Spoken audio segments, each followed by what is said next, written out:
This is it, guys. The first episode of Online Warriors in the year 2020. It's great to be here. It's going to be a 2020 experience. We're going to have 2020 vision. Hindsight is 2020, but we're not looking back. We're looking forward into the future. And as always, I am Illeagle 86, and I am joined by the ever so lovely Nerdbomber. Hello and happy 2020, everybody. And the man himself, Techtic. Hey, how's it going? Guys, it's a new year. Happy New Year. It's great to be here. Before we dive into things, of course, I have to ask the classic New Year's question. Are you guys willing to share your resolutions? We talked about this a little bit in our secret segment, but my main resolution that I will give you guys a little bit of a sneak preview was, besides getting fit, getting into my hobbies. I'm just going to go ahead and say samesies because we kind of circled on a parallel path. It's like a joint resolution, like you're going to like motivate each other and stuff. But they're very different hobbies is the fun thing about it. But so in our relationship as a couple, we tend to do a lot of things together, which then doesn't give us a lot of like individual hobby time. So by us individually pursuing different hobbies, then that kind of helps each other achieve our goals. Right. Well, I mean, it sounds like a good plan. It also sounds like a much more cohesive plan than mine. I'm kind of weird about New Year's resolutions a lot of the time. Part of me thinks that New Year's resolutions are like not a good thing because I think I've talked about this in the past on the show. Like, I feel like they just cause you to like localize your self-improvement around one time of the year. I do have a resolution though. In spite of all those feelings, I have one resolution, and it's to write something long form. So for those that don't know, I do write a movie blog every week, but I think I'm gonna try and take some of that energy, because I do put a decent amount of energy into that. I'm gonna take that energy and funnel it into something longer form. I don't know Star if it's Wars be fan fiction. I mean, I don't know what it's going to be. I'm open to any ideas from the fan community. I guess I'm open to that too. Like, I have a couple of ideas written down, be it for like a screenplay or like a novel or even just like a short story or something that I can at the end of the year put my name on and say, this was what I was like. It's kind of an imprint of what you were like in 2020, right? Like, as a writer, you can write this thing and then 30 years from now look back and be like, this sucked, but I did it. My suggestion for you, and something that I would love to read, is if you did like a web serial type thing. Like, I don't know if you're familiar with the web serial Worm, but that actually has like a huge following. And it was, I don't know if he released a new chapter every week, but basically just releasing a chapter of something and writing a chapter every week. I would totally read the crap out of that. And that and that's a good idea too, because it kind of fits my current MO of for this blog. And like, I'm not sure yet. I've kind of waffling. I might put the blog down for a bit to try and focus on this new thing I want to do, or like switch the blog to once every 2 weeks or once a month. But yeah, that would be a good thing, a kind of a good outlet for this, because as of right now, I write like typically around 1,000 to like 1,200 words a week for a movie blog. So if I just took that and wrote 1,000 words a week about, I don't know, something. I mean, with those kind of things, there's probably an element of it that's like just finding it along the way. But yeah, that's what I want to do in 2020. Put my name on something. And I don't know if that name will be Illeagle 86 or if it will be my actual name, which none of you know. But either way, it's very exciting. And so is today's episode. We have a few things to run through as usual. We're going to be talking about the Golden Globes, which of course happened earlier this week. We're going to be talking about CES, which is happening right now. And then of course there's that buzzy New Mutants trailer that dropped actually on the day that we're recording this. And in fact, why don't we just dive right in with that? Because I actually watched this New Mutants trailer right before we started recording, essentially. And I have a lot of questions. I'm definitely enticed, but my first question kind of to Techtic off the air was like, where's the comic book basis of this? And I guess I'll just ask that question again so everyone can listen to your answer, Techtic. So here's kind of what I think about it. In the comic books, mutants are hated by normal humans for the most part. The government wants them. people are envious of them / don't trust them. They feel that they are this, quote, superior race that's just going to wipe them out one day. And to me, this movie seems like the realistic take on what the X-Men franchise should be. And what I mean by that is, in what world would we have these superpowered humans that are just going to go to a special college and everyone's just going to leave them alone? Yes, right. in the show, they've kind of touched on hostility towards humans. I mean, not in the show, in the movie, especially in the first one, where Magneto was kind of against humans, but it never really went to the level that we saw with exclusively Wolverine, right? With the whole Weapon X project.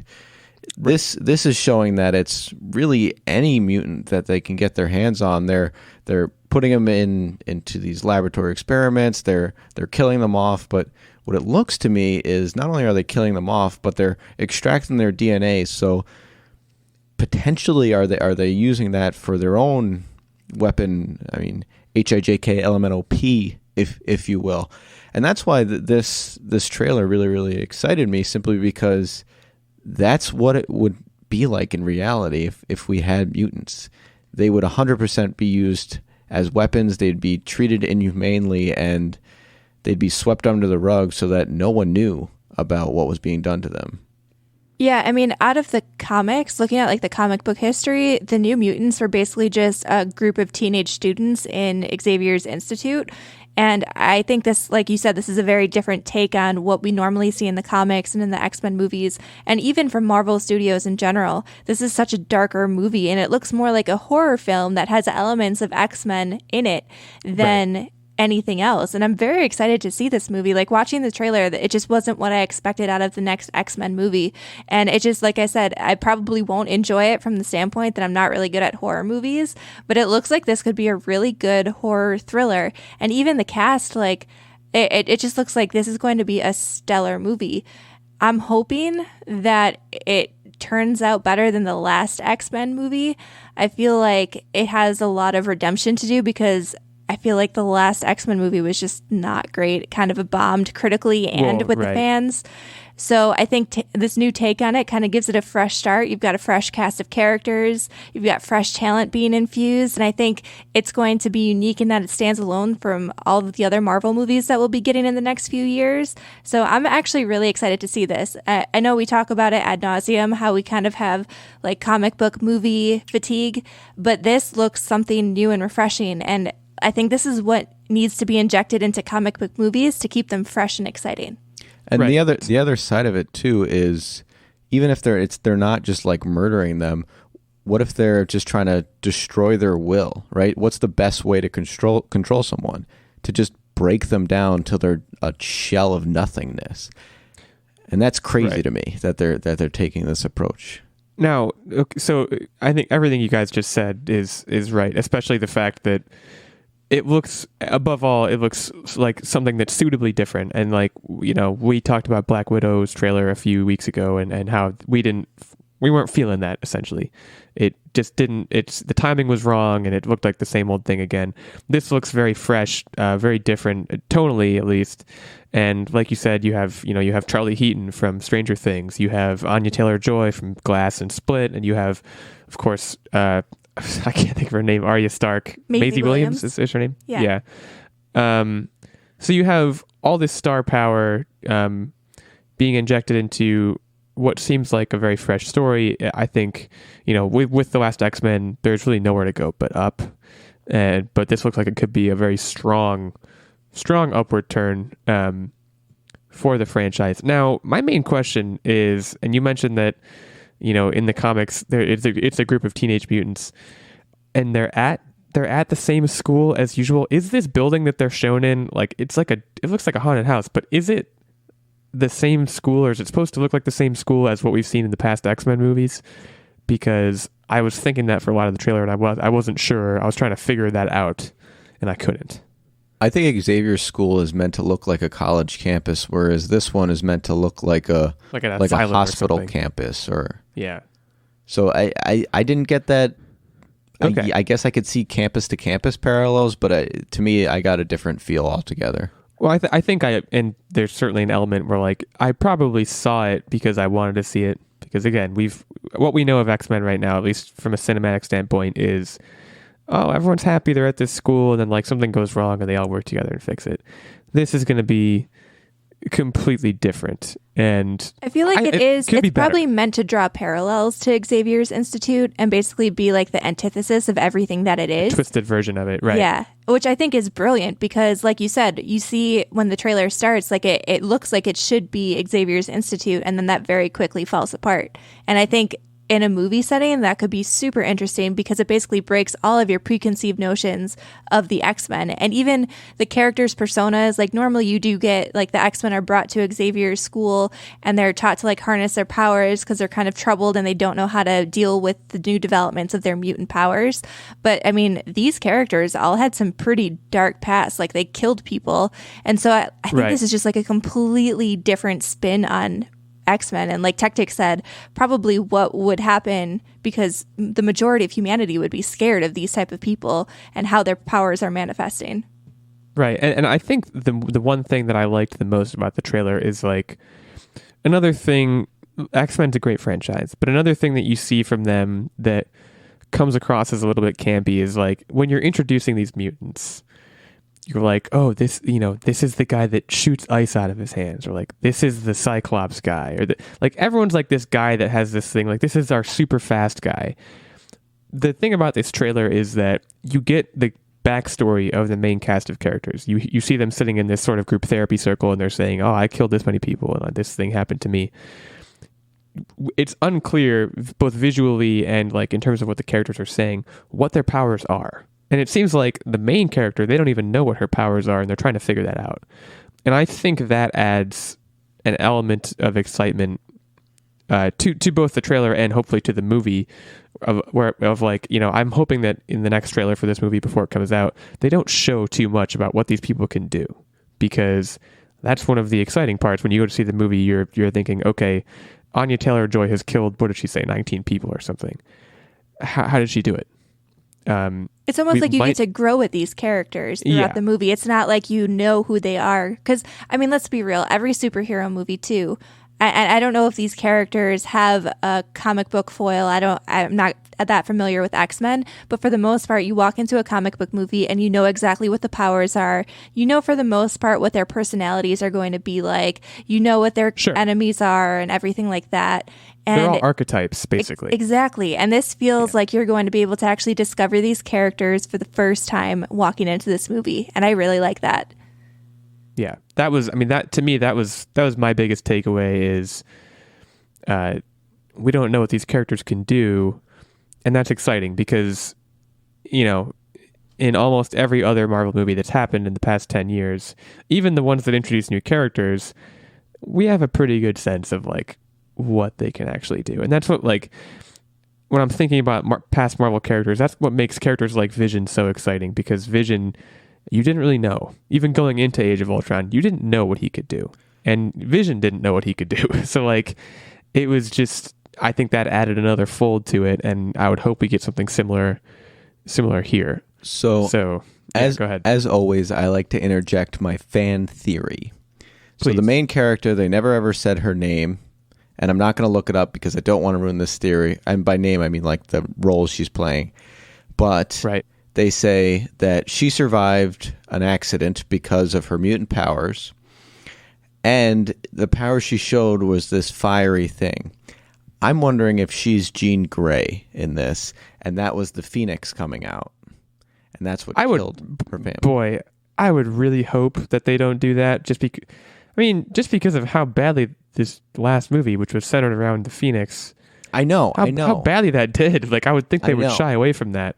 But every time they try and tackle the Dark Phoenix, doesn't work. X3 was the same thing. Doesn't it seem weirdly parallel to it? It's kind of hard for me to say, just because I don't have a whole lot of experience with X-Men, but like I said, my experience with Dark Phoenix is X3, and I didn't even see this last movie, but I saw of it. It's like that's my exposure to like what Dark Phoenix even is. I don't think we saw enough out of this main character to draw that conclusion. It would certainly be bold. And, I don't know how much of this movie is. So it's directed by Josh Boone, he was the guy who did The Fault in Our Stars, actually, which is a totally different movie. I don't know to what extent he's being told what to do, or if how much he's ripping from the comic or graphic novel or whatever, and even to what extent it's connected to the X-Men. So, because that would be the strongest connection that we see here, right, to the X-Men that we know and love. But it could certainly be. I don't know. I'm trying to figure out when this movie comes out. April 3rd, 2020. So I'm excited to see it. I think, like I said, I've had a lot of comic book movie fatigue, but this might be a day one for me. Although I'll probably have to like close my eyes and wear a diaper so I don't pee my pants. Because like I said, I'm not very good. I'm so bad at horror movies. I'm so bad at them. I don't watch the movie. I'm basically peeking through my fingers. So it'll be interesting to see if I can make it through this. I mean, the thing is, so like, I think I'm feeling comic book movie fatigue as much as the next guy. X-Men, to me, so the last X-Men movie I saw was Apocalypse, and I didn't care for it.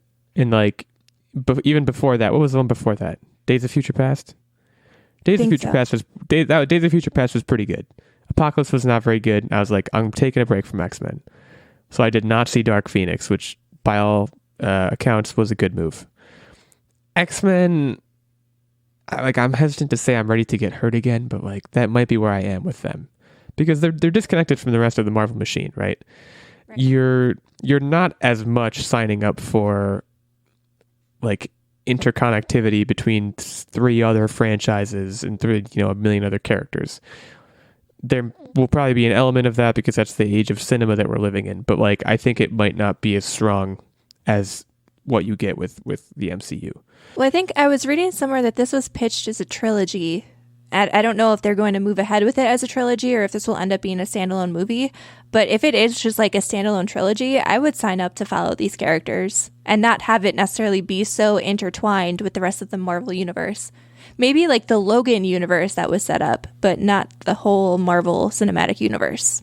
Okay. So I'm sure it will be a trilogy, just because, again, I feel like that's... How often these days do you see a standalone movie? It just doesn't happen, especially when there's a superhero involved. This is true. So I looked up her character, by the way. Thankfully, it's not Jean Grey. It's not yourself. Phoenix. It is Magic, a.k.a. Colossus's little sister. So totally new storyline. So that's definitely reassuring. One more plus for me. Well, Magic is Anya Taylor-Joy. But what about the main character? Because that's not the main character. The main character is, I don't know what the actress's name is. I'm in over my head here. Oh, she might actually be Mirage. I'm looking at the Wikipedia too.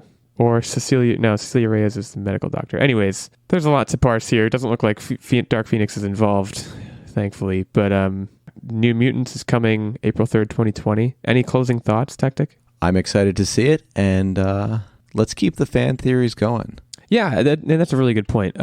If you have watched the trailer and if you've just listened to us talk about it, and Techtic gave his own theory as to what's going on, if you have any countering theories or additional theories, we're on the social meds. We're there. We're right in there, right? Twitter, we're seeing all the tweets go by us.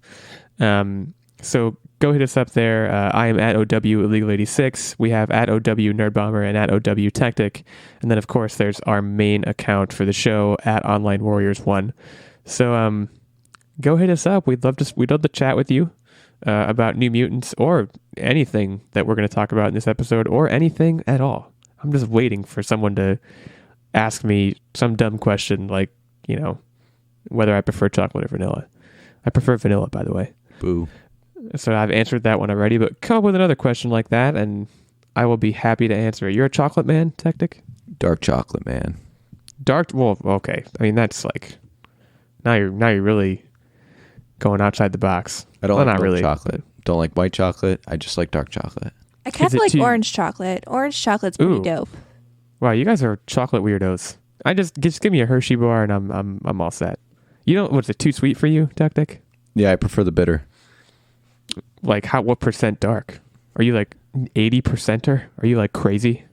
I have no idea. Illeagle. Honestly, I have had 80% dark chocolate bar, and that stuff's not good. Like, it blows your hair back. There's no sugar in it. It's literally just bitter, chewy chocolate, and it's not super great. Not my fave. Hayes, who was on last week, she likes like the 60%, which is like, it's still too much for me. Like I don't even, if milk chocolate, I don't even think it registers on a percentage, but if it does, it's like 5 or something. But she likes a 60% dark chocolate, which still, you know, it puts hair on your legs. It's just not for me. That's not what the candy experience that I'm looking for. Anyways, we're digressing. Let's talk about CES, guys. Let's talk about CES 2020. So as we mentioned, it's going on right now, actually, as we record this. Does it end? It won't be ended by the time this episode drops. I don't even know how long think it goes for. until like Thursday or Friday of this week. Okay, so it'll still be going on. At the time we're recording this, I don't even think the show floor is open yet. But we still have a lot of stuff to go through. So, you know, we're already seeing a bunch of cool new gadgets, and we're all just kind of going to run through some things that we saw that tickled our fancy in one way or another. And I'm going to start, speaking of tickling your fancy, the Charmin robot. And it's exactly what it sounds like. It's a toilet paper robot. So let's say you're sitting on the john and you look over to, you reach over to grab some toilet paper and it's gone. Tale as old as time, first of all. Using your phone, you can request that Charmin's bare-faced toilet roll robot fetch you a roll and bring it to you in the loo. Now, I have a lot of questions here.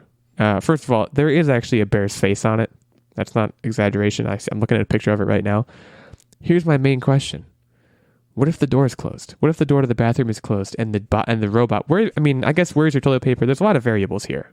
So I don't know how much they engineered this thing. I'm envisioning basically the Kool-Aid man of toilet paper. Just bust through your wall. Door, wall, doesn't matter. Oh, as long as the toilet paper gets to you, it's done its job.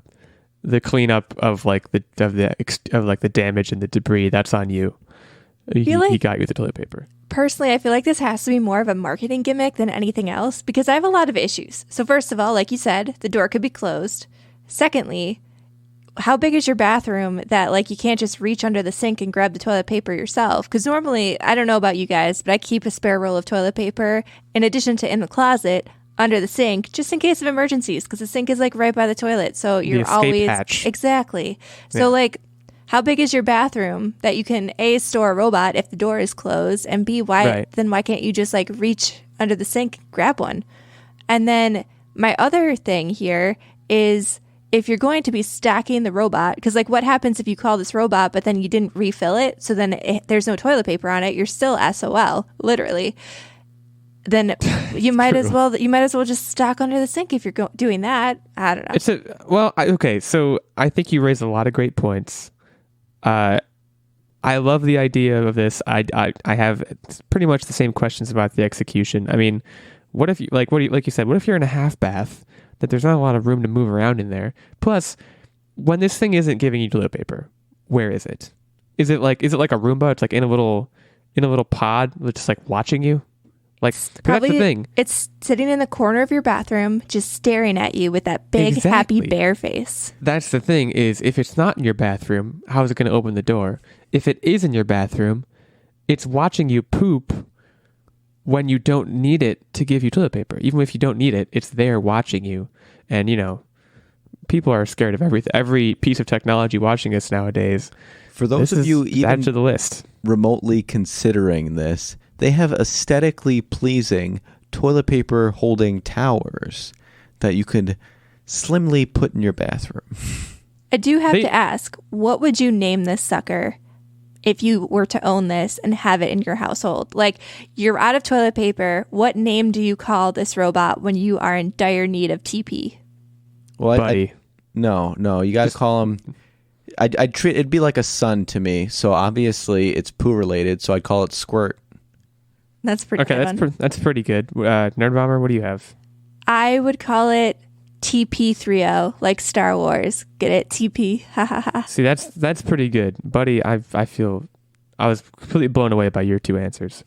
I don't know, like I don't want to run out and buy this, especially considering it'll probably be expensive, but like this is a solvable problem in the average American home, right? And that's what I find so compelling about it is that everyone's been on the toilet and they're out of toilet paper. And they don't want to get up and do like the squat shuffle to wherever the toilet paper is. And there's no one home. So like it's a relatable quandary, I think. is the key. But anyways, I'll give the floor to one of you to talk about something that you found interesting. I just thought it was one of the many fun things that we've seen so far. So what I found particularly interesting was a company called Brain Co.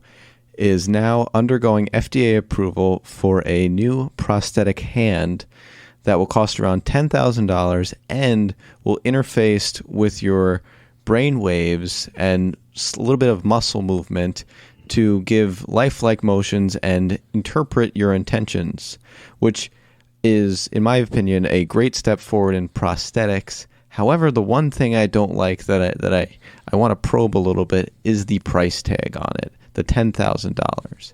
And the reason why I want to probe that is simply because I actually have a background in this. When I was in college, my studies were on brain control interfaces with prosthetics. And we're in a society today where 3D printing is at our fingertips, and there is a lot of, on the quote, maker space, already built up models for such limbs and ligaments. So, how much should this cost? You tell me. This should probably cost to manufacture, including all of the necessary sensors, about $1,000. Really? With all the servos and stuff like that? Yes, about $1,000. You're saying there's a 10-to-1 markup on this thing? You're not putting a lot of torque on each servo. It doesn't need to be a heavy duty servo. It just needs to hold like normal grip force. I suppose. Sure. You're really calling these people out here. I don't know. I feel like prosthetics in general are pretty expensive, though. I actually thought this was kind of reasonable. When you said 10 to 15,000, I was expecting you to say like 50,000. I thought for something that's like so technologically advanced, I mean, you think of regular prosthetics that a lot of them don't even really move, I don't think. I'm not an expert in prosthetics, but I know they're really expensive. And I don't know, I thought that was actually kind of reasonable. So where I think the price comes from is all of the necessary testing to get FDA approval. True. And then that's like that's most of the medical field, that's where it comes from. But like, I mean, it's fine motor skills, right? I mean, I know you're saying these servos shouldn't cost much, but like, what if you have to pick up a toothpick? That seems like a $10,000 kind of thing to me. Like in terms of like what you should be able to do with a hand. I haven't seen it. I haven't seen its accuracy in play. But the other side of thing that is truly revolutionary about this is none of it is invasive as far as the calibration and the user interface.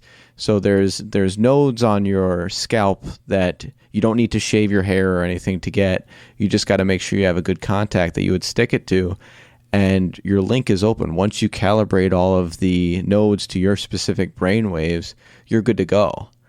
And that's where the technology really, really shines with this, because there's a lot of things that, you know, they've talked about tying things into nerve endings to get a direct signal, and all of that is way more extensive on the FDA approval side, as well as no one wants to get surgery, right? There's always risk of complications and things like that. So right. That, in my opinion, is where the $10,000 price point has value, is that it's easily accessible to anyone who needs it, as long as insurance helps out. But that's another conversation for another day. Nerdbomber, what's on your cool list at CES? So one of the gadgets that I saw that I thought was really cool is called the Prinker, and it's actually a temporary tattoo printer. So this is actually kind of neat to me because a little while ago, I was like kind of bandying about the idea of getting a tattoo. I'm like not really great with needles, so that's why it never super panned out. But before doing that, I had looked at a bunch of like temporary tattoo printing services like Inkbox, and basically with those things, they'll print out this tattoo that will last probably like a week, and it's pretty much applied like your standard child temporary tattoo. And so this printer actually prints ink directly onto your skin. It's not permanent. It doesn't hurt. It literally is just like a wand you almost wave over your skin, and it prints any tattoo that you can think of. And I think that's pretty cool because for a few reasons. First of all, if you're like me and you don't actually like needles, this could be a solution to displaying ink on your arms and not having to worry about that. It would also be really useful, I think, for people who are contemplating getting a tattoo or want to test drive a tattoo, because let's be real, when you actually get real ink, you have to live with that for the most part for the rest of your life unless you get it removed, which is equally as painful as getting it applied. So I think this could actually be really useful for the tattoo industry, and I think it was pretty nifty. I really like that one. Well, there you have it. My biggest complaint about it is the name is not good. When I hear the word prinker, I think of it's like a person that got made fun of in school. Yeah. For better or for worse. I can see that. You know, It's that's like, not you inspired. pranker. Exactly. That opinion is less inspired by a history of being a bully and more inspired by a history of being bullied. But that's just the first thing that pops into my head when I hear it. We'll go through. We're running a little short on time, so let's do one more each from CES. I drive a Hyundai. I love Hyundai. Shout out to Hyundai. Not a sponsor, but I love the Elantras that you make. Hyundai and Uber Elevate put out what they're calling the SA1 Urban Air Taxi. This is an air taxi concept designed for Uber Elevate's upcoming urban air travel service, which right away, what the heck? Compact aircraft seats 5 people, including the pilot, has a cruising speed of 200 miles per hour and a cruising altitude between 1,000 and 2,000 feet. I mean, just based on that summary, but also looking at this thing, it's very futuristic. I mean, yeah, imagine, I was going to say, this thing looks like it's straight out of the future. Like, so I very often, without giving any geographical details, I very often will do a drive that's like 8 or 9 hours. If I had this urban air taxi, and granted it's urban, so I probably wouldn't be able to drive it like across the country. I don't know what the range of this thing is. But imagine driving 200 miles per hour instead of 60 miles per hour. You cut it in third, and you third the time. I mean, that's huge. I don't know how long it will take or whether this thing will be able to get off the ground. Pun intended. But it's exciting and it's super cool. And, you know, how long have we been talking as a society about flying cars? The thing that excites me about it is I was never enticed to be an Uber driver unless I could be the Uber driver for that. Specifically because I'd get the opportunity to fly around and I wouldn't need to make the investment. Hopefully that's like an Uber fund thing. You probably like need a pilot's license. Do you think they'd like pay for you to get that too? I was wondering, are these things manned or are they going to be like drone operated? Okay. They're manned. Yeah, it specifically mentioned, the little blurb I'm reading specifically mentions the pilot. So unless it's a robot, which I guess is a possibility. Okay, I would assume maybe it's the toilet paper robot. That would be funny. I would assume though you'd probably need some kind of like aerial license. They couldn't just have like Joe Schmo hopping out of his Honda Civic and jumping into this aircraft. I wouldn't think so. Also, shout out to Honda. Also not a sponsor. Civic's a great car. But yeah, you would need some kind of, you would need to be credentialed in some way to fly this thing, I would think. If only because it probably also costs $1 million. It doesn't say how much this thing costs or how much it will cost to ride. I mean, you ever go like during like Uber Flex hours or whatever, or what's the hours where like let's say you try to get an Uber on New Year's Eve, for example, and it's in there like, well, I can't remember what they call it, where you have to pay a lot. It's like some special rate thing where like you go to get an Uber and you want to like go like a mile, and they're and it's like $3,000. Yeah, that'll be $100. Imagine if you want to take an Uber Elevate somewhere on New Year's Eve, and you're like not Jeff Bezos. You can't do it, right? Like it would cost the overhead on this thing, again, pun intended, has to be enormous. But yeah, I feel like this will probably be rolled out for the elite class, and then maybe as the future rolls towards flying cars for the rest of us, maybe then we'll start seeing it for the normal people. But, well, right, but we'll probably just be looking up at the skies and seeing all of the elite wealthy ones up there in the sky flying. Hey, I'm okay with more people off the roads. That still works out in my favor. Honestly, true. As far as I know, you can right now get an Uber helicopter in certain locations. Like in like New York, I'm pretty sure in like New York City and Dubai. Let me Google that just to make sure I'm not making it up. Uber helicopter. Introducing Uber Copter came out in July. You can get a helicopter, but you need a helipad, obviously. That's pretty wild.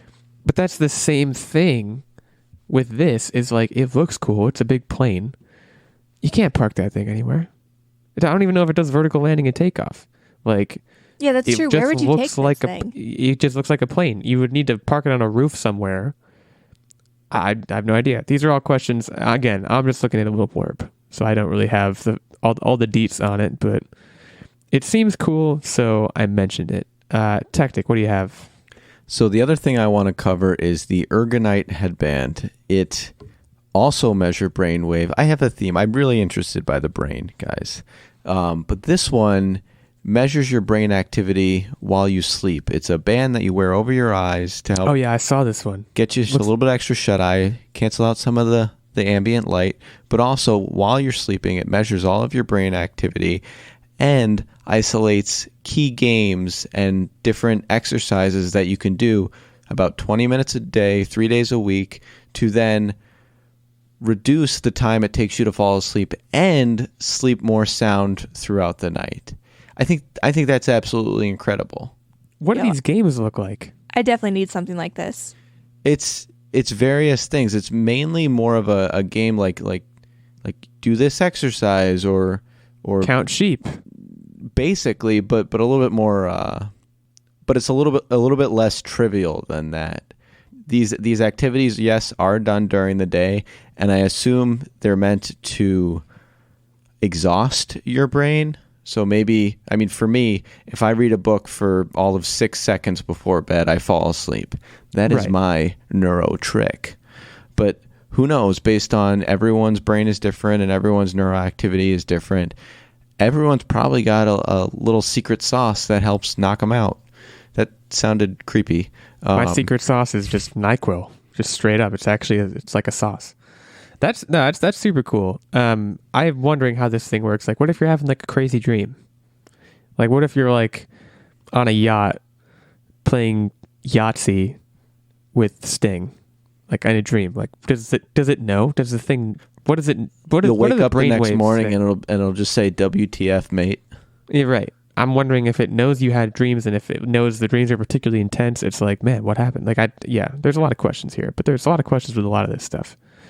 But getting a good 8 hours, pretty key. So, yeah. Something I do not get enough of. Yeah, I'm going to sleep right after this, probably. It's going to be fantastic. Nerdbomber, close us out here. So one of the other things that I thought was pretty, not so much interesting, but just like reminiscent of a movie that I really love, was Segway's new S-Pod. And this thing is basically a scooter. It looks like one of the chairs from WALL-E. And I don't know if that like bodes well for society moving forward. Like, I felt like that was one of those movies. It's like, hey, maybe don't get in a chair that looks like this because you will lose all of your bone density and be fat forever.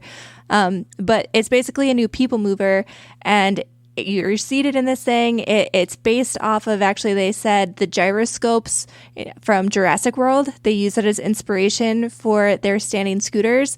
And instead of leaning, you're actually using a knob that changes the vehicle's center of gravity. And I think you can hit speeds of up to 24 miles per hour. And it's not made for road situations, for like closed campuses or theme parks or something like that. And it's basically just a giant like cradle that you can zoom around in. And honestly, to me, like, I don't know when would I ever use this. Like, if I'm in a theme park or a closed campus or something like that, why do I need to go 24 miles an hour while sitting? Like, what am I doing? Why do I need to go that fast? Why can't people just wait for me to walk there? And also, like, didn't Segway watch WALL-E? What are you doing, Segway? That's true. WALL-E was a cautionary tale, if ever there was one. Also a fantastic movie if you haven't seen it. There's really two cautionary tales. Don't be lazy, and stop and smell the roses. And don't get left behind. I feel like that's one of the critical tales, cautionary tales, is this guy gets left behind and it sucks. Don't be WALL-E, kid. Well, actually be WALL-E, because WALL-E's he turned out to be like a hero. Spoiler alert. But don't be like him. Don't get left behind. But WALL-E was anti that society. That's true. So be WALL-E. Be the hero, be anti the chair mover society.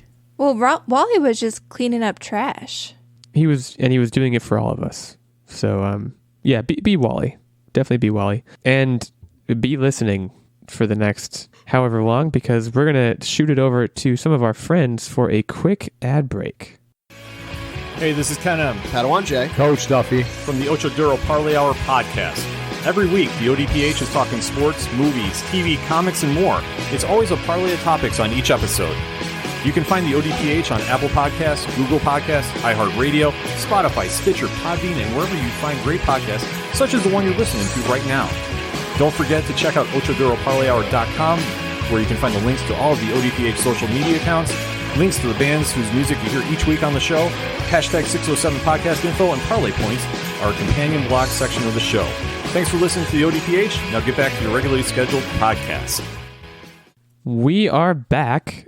Before we move on to a brief run-through of the Golden Globes winners, I do want to mention our fantastic Patreon producer, Mr. Ben Checkness. As many of you who are regular listeners know, Ben has been supporting us for a while now at the highest of our 3 tiers of Patreon support. He supports us at the night level, which means he gets a producer credit, he gets this shout out in every episode, and he also gets input into our weekly game segment, along with access to the monthly secret segment and the monthly vlog. And Ben has also done a couple of guest spots now on the show. And if he continues to support us, he'll likely do another. And that could be you. So you would want to be a part of that. If you want to support us on one of our lower 2 levels, though, we also have the Squire level, which gets you access to the monthly secret segment and vlog, and the Page level, which gets you access to the monthly secret segment. So if you like what you're listening to and you want to support what we do, we obviously super appreciate that, because we love doing this, and any little bit of support helps. You can head on over to patreon.com/onlinewarriorspodcast for more of the details. The Golden Globes happened this past Sunday. There were a few shakeups. Disney did not win anything. Netflix also pretty much did not win anything. The major winners, Best Motion Picture Drama went to 1917, which actually is not even out yet. So I feel like that's kind of lame. I think it comes out later in this month. It's about World War I. Best Motion Picture, Musical or Comedy went to Once Upon a Time in Hollywood. I was pulling for Knives Out. I saw both of those movies. I did not care too much for Once Upon a Time myself. Renee Zellweger, Best Performance by an Actress in a Motion Picture Drama for her work in Judy. And of course, Joaquin Phoenix winning Best Actor in a Motion Picture Drama for Joker, which I believe all of us saw. And that movie was pretty chilling in its own right. Let's see. Going through some of the other highlights here. Best Actor in a Supporting Role went to Brad Pitt for Once Upon a Time. He edged out Tom Hanks for his performance as Mr. Rogers.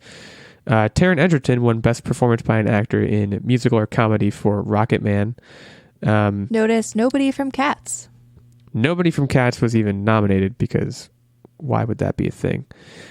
Sam Mendes, Best Director, again for 1917. Best Screenplay went to Quentin Tarantino for Once Upon a Time, which looks to have been one of the bigger winners.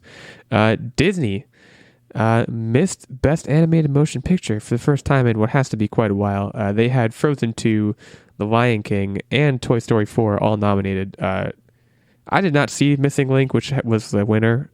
Toy Story 4 was phenomenal, so it's hard for me to believe it didn't pull that off. Yeah, I was very surprised. I felt like Missing Link for me totally ran under the radar. I knew it was advertised, but I didn't even think that was a movie that I wanted to go see. And now after this, like, it edged out Frozen 2, it edged out Toy Story, it edged out The Lion King, which arguably was both live action and animated, so I don't know if it really fits that category. Right. And also How to Train Your Dragon, which honestly, I loved that movie. Like, I would argue that might have been up there with Toy Story 4 in terms of movies that I really enjoyed. So to watch all of those movies get edged out by Missing Link, like, now I kind of want to go see it. And I was 0% interested in it before. We will watch it and let you guys know what we think. There you have it. In the area of television, Succession winning for Best Television Series Drama. Of course, Fleabag winning again for Best Television Series Musical or Comedy, and Phoebe Waller-Bridge winning Best Actress in that category as well. Chernobyl, which I think I talked about on at least one episode of the podcast, won Best Limited Series. Let's see, just scrolling through some of the rest of these for any notables. I think Succession won for Best Drama TV Series. I don't know if you mentioned that. I did. Sorry. Oh, that's all right.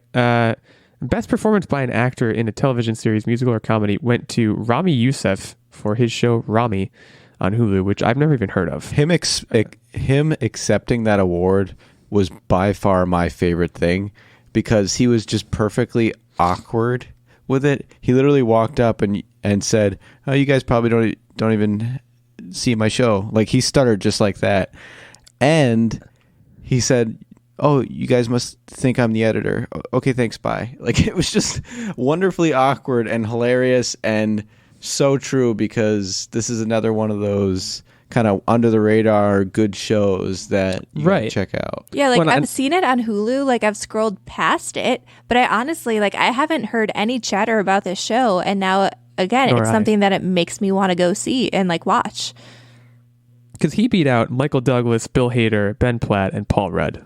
Yeah, I mean, that's a fairly heavy hitters. When they went through the nominees, and I honestly had no idea who he was, and I was like, okay, well, it's definitely not that guy. And then when he won, I was super shocked. And I mean, maybe shame on me for not knowing what that show is, but I need to do a deep dive on Hulu, I think, because I totally missed that.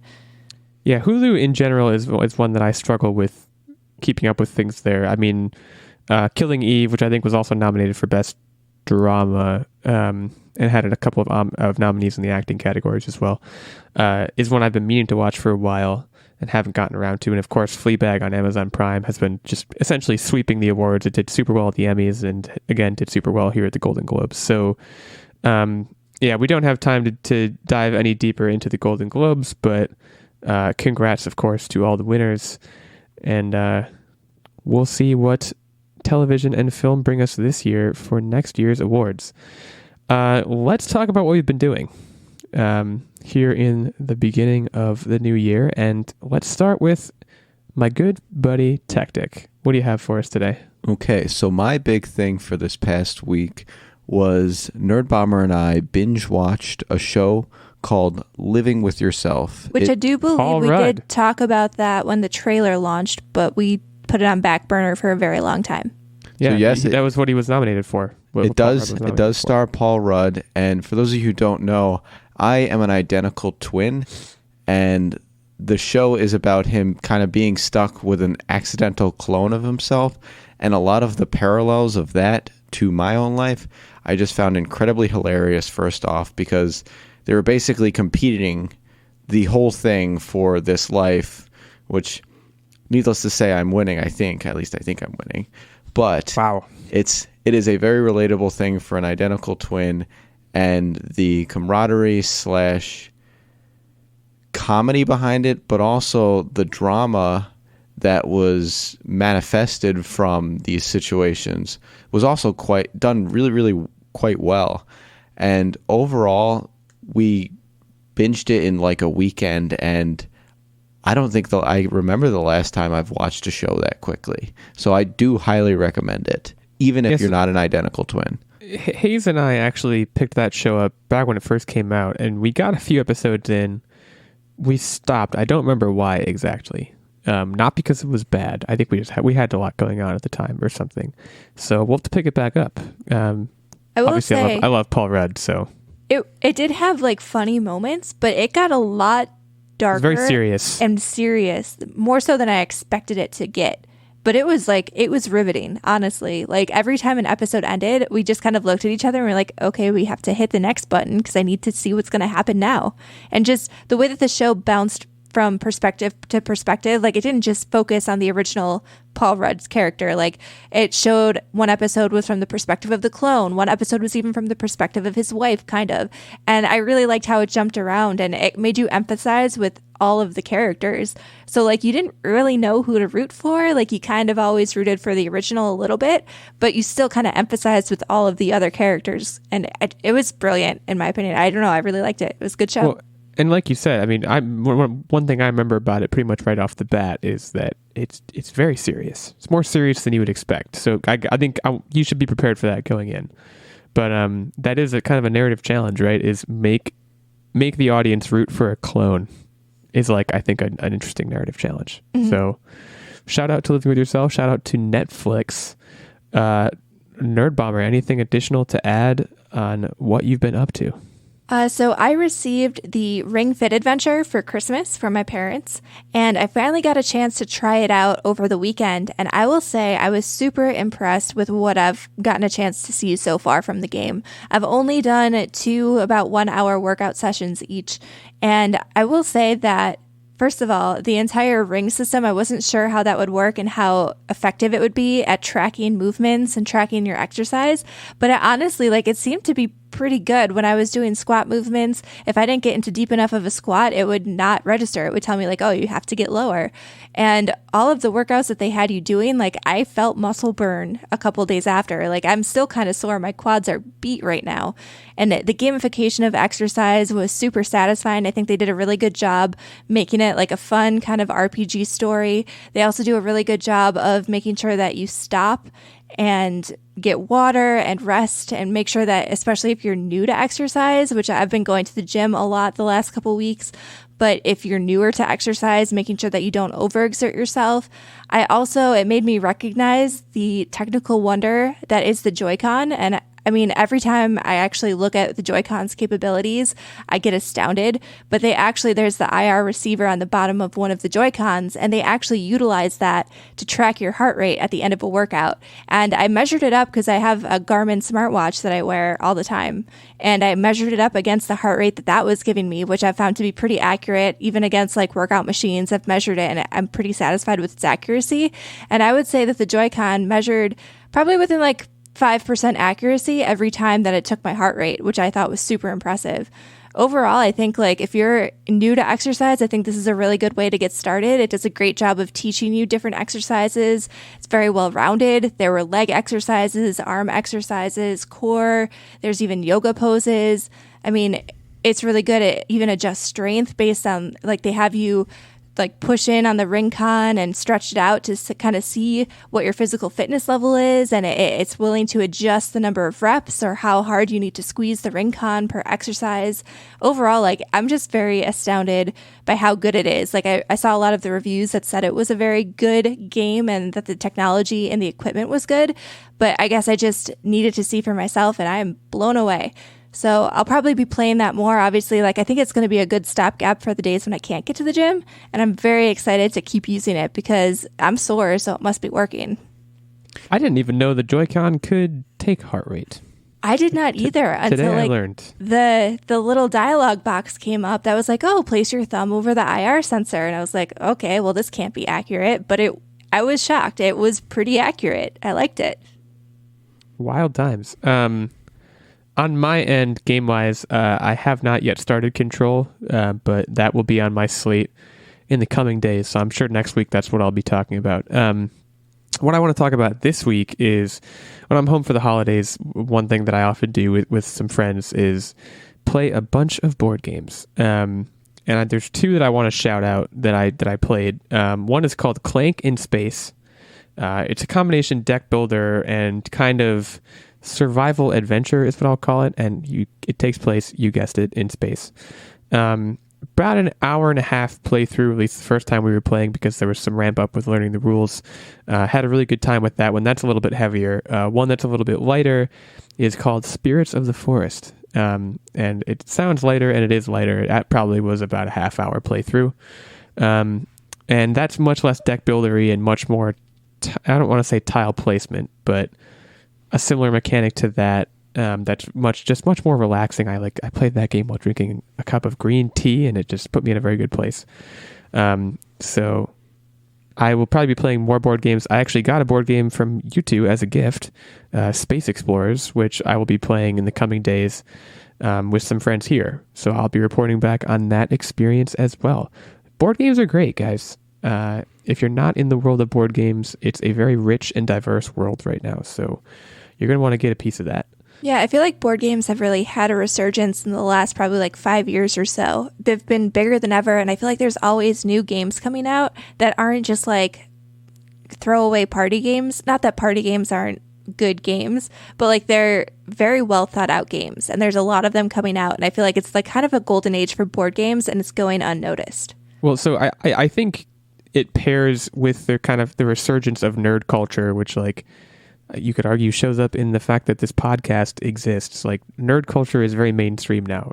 Being a nerd is cool. You know, that's like one thing. And a lot of these board games are just very nerdy because they involve a lot of analytical thought and things that you probably would not think were cool like back in the 90s. The other thing is that websites like Kickstarter have really allowed creators of these board games, which in certain instances are like extremely complex, by the way. It allows these creators a place to put their work and say, hey, if you like what you see, you can crowdfund this and this can become a reality. And I've played, I don't know how many games that have been kickstarted. That's like actually a very viable marketplace for board game creators. So it's super cool. You know, I could talk for many more hours about my experiences with board games in the past few years and how great they've been. But I won't, because we have to talk about Fantasy Movie League, because season 4, I can never remember if it's season 4 or 5, but a new season has just begun. And as of right now, we have a champion on this podcast. Techtic has his first win. And thank goodness it was a new season, because I was just tanking last season. I could not get anywhere for the life of me. So, well, you're somewhere now. You are at the top with 105 million on the season after 1 week. Hipster Pop Geek at 103. Mecha Yoda at 102. Nerdbomber in 4th place at 99, just about. Florida Hawk at 98. Devin Reed at 94. Secret Asian Man back in the mix at 83.5. Our good friend Ben at 73. And then we have the people who forgot, like myself. I need to set an alarm on my phone, is what I'm going to do after this week, because I only had 29 million. Spitfire rounding out the top 10 as well with 22.5. So if you want to join the new season of Fantasy Movie League, you can join our league, which is the Online Warriors Podcast League, at fantasymovieleague.com. Search for Online Warriors Podcast. The password to get into the league, which is private, is podcast all lowercase. Now is the time, guys. Now is the time to get in, to compete, to beat me. Look, I gave you all a week head start, basically. And some of you took it, some of you didn't. But come on over and compete with us. It's a lot of fun. And we look forward to having you. We have come now to our final segment of the show. Our good friend Ben picked a great lie detector topic for us this week. We're talking about hockey team names, and we're talking about obviously not major league teams because you know we know those. We're talking about even below the AHL, like teams that I'm sure you've never heard of. And I'm going to say I have the list in front of me right now. I have 21 names, so we'll try and go through these pretty quickly. They are pretty ridiculous. So let's dive right in. I'm excited too. I think I'm going to fool you guys with a couple this week. So what constitutes a real team name? I'm not every team name here is the name of a location followed by the name of a team. Is that what your question is? I gotcha. Okay. It probably has to be like above Bush League hockey. Because, like, I know what you're trying to get at, that, like, you could be called the Average Joes, and that's technically a team name, but I'm sure this is probably, like, leagues and such, right? These are, like, well documented. The ECHL is where most of these are from. I got these off of a little website called sportsillustrated.com, so I'm pretty sure they're all legit. Also, not coincidentally, most of the places are in Canada, so get hyped for that. We are going to start with the Lexington Bourbonites. Lexington, of course, being in Kentucky, the Bluegrass State, known for its bourbon. And we'll start with Nerdbomber, because ladies first, chivalry's not dead. Okay, I'm going to hazard a guess and say this one's made up. I don't really think hockey when I think Kentucky, so I'm going to also say made up. Okay, so I tried to fool you both early, and it didn't work on either of you. That is fake. I made it up. I thought it was good, so I'm already disappointed. It was a good try. let's see if we can't fool you guys at least one other time. The Saskatoon Platooners. Techtic, I think you should go first on this one. Techtic is first this time. I'm going to go real because I don't know where Saskatoon is, and it sounds like a place. I think Saskatoon is real, but I think their hockey team is called something else. So I'm going to say fake. I think you're going to try to throw us off by naming a real city, but giving me a fake name. So Saskatoon is in Saskatchewan. I don't know what their hockey team is called, but it's not the Saskatoon Platooners. Oh, yeah. I made that up. I'll also tell you right now, I didn't make up any places. All the places in my fakes are real. So you're not going to want to use that for any sort of guidance. Okay. Let's go with the Hamilton Fin Cups. I think this is not a real team because I think Hamilton has a team that's called the Ice Dogs, but I could be wrong. I'm going to agree with that. I'm going to go that it's fake. The Hamilton Fin Cups are very real. What is a Fin Cup? I don't know, but it's real. They're from Hamilton. Look them up. Go to a game. Let's go to the Halifax Mooseheads. Techtic, I think this. Oh, that's real for sure. Yeah, I know for a fact this one is real because for reference for me, in every NHL game, I start be a pro career in the lowest level, and the Halifax Mooseheads is always the team that I start. Yeah, it's real because I love the Moosehead. I think I don't know. I just like Mooseheads. The Halifax Mooseheads. Okay, so you guys both got that one right. Nerdbomber maintains a 1-point lead, 3-2. Let's try the Florida Everblades. I think this one is false. I'm gonna go with real just to try to get back in the game. You are back in the game. It is real. I mean, and that's also, a very clever name. It's one of my favorite names on here. Big fan of the Florida Everblades. Let's stay in the Sunshine State and go to the Orlando Solar Bears. I think this one is probably fake. Maybe. I hope. I'm going fake too, as on the Solar Bears. So you guys were both wrong. Also, Nerdbomber, I don't think you were supposed to go first that time. I think that was Techtic's turn. Ooh, sorry. It doesn't matter. You're both wrong. It's real. I don't know what to say. I find that I don't know what to say when something's real, but it's real, guys. But Florida doesn't have bears, do they? Florida, but the Solar Bear, it's like a joke, like solar, polar, you know? Oh, okay. I get it now. Words. Okay, I get it. This next one is, again, one of my favorites on here. The Knoxville Johnnies. Techtic, I think this one That's goes over. fake. Come on. I feel like because you said it's one of your favorites, then maybe it's real. So are you saying it's real? Yeah, I think it's real, unless you're patting yourself on the back. I am patting myself on the back. That's super, super fake. Johnny Knoxville, of course, of Jackass fame. Knoxville being a place in Tennessee, made it up completely. Someone can feel free to steal that name because I think it's great. The Odessa Jackalopes is next. Also, Techtic took the lead. Yeah, there you go. I was waiting for you to say it. So the Odessa Jackalopes. The Odessa Jackalopes. And this time it's Nerdbomber first. Okay, I think this one's real. Where is Odessa? I believe Odessa is in Texas. Like 90% sure. Yes, it is in Texas. I'm going to go real. You were both correct. It is real. I suppose the location was very helpful there. Maybe I shouldn't have told you. But I was hoping that he would go fake, but alas, because the Jackalopes not real? Yeah. The Rockford Ice Hogs. Now, you mentioned Ice Dogs before, Nerdbomber. Rockford being in Illinois. Techtic first.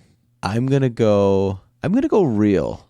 So I'm going to try to get back in the game by saying this one is fake. Techtic pulling away. This one is real. The Ice Hogs. Hey, you ever seen an Ice Hog before?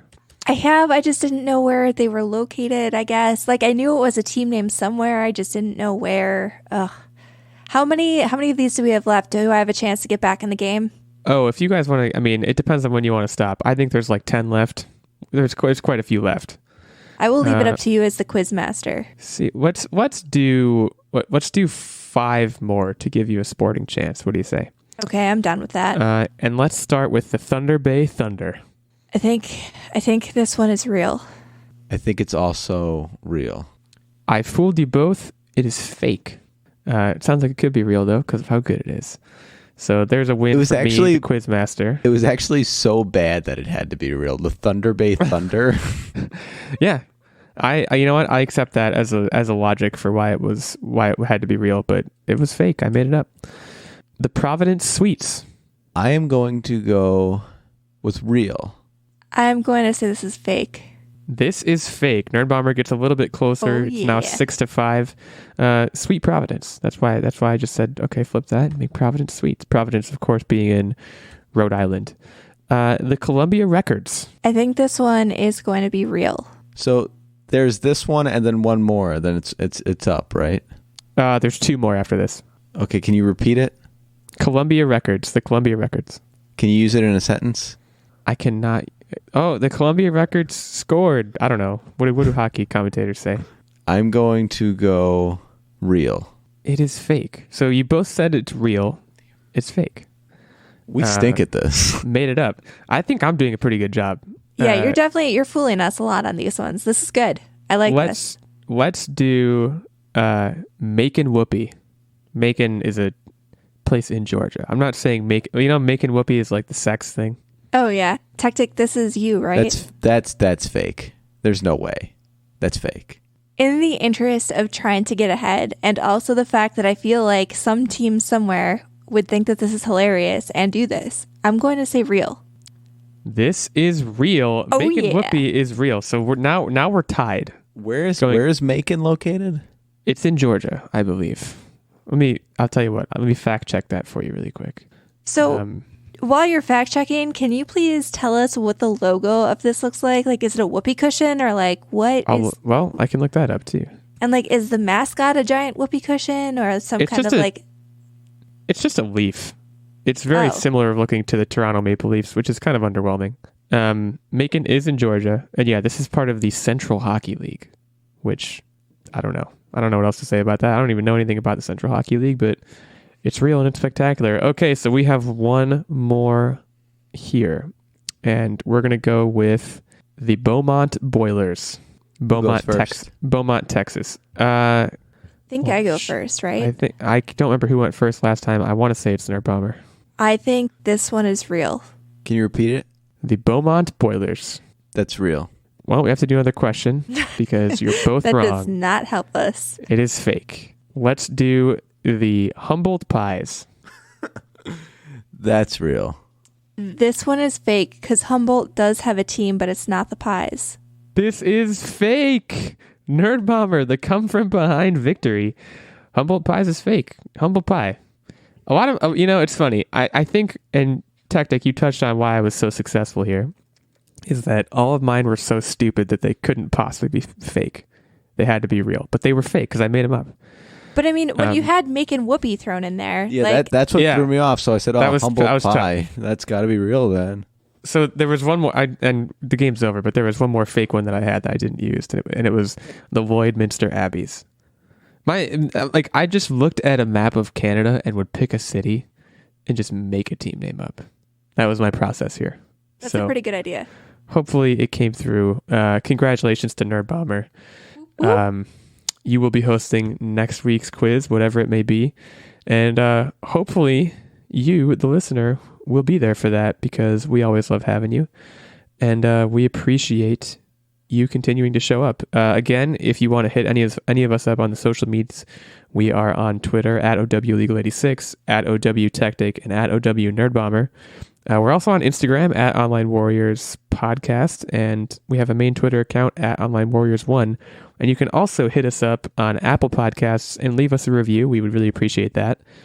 And yeah, we appreciate you, and we'll talk at you again next week. See you next week. See ya.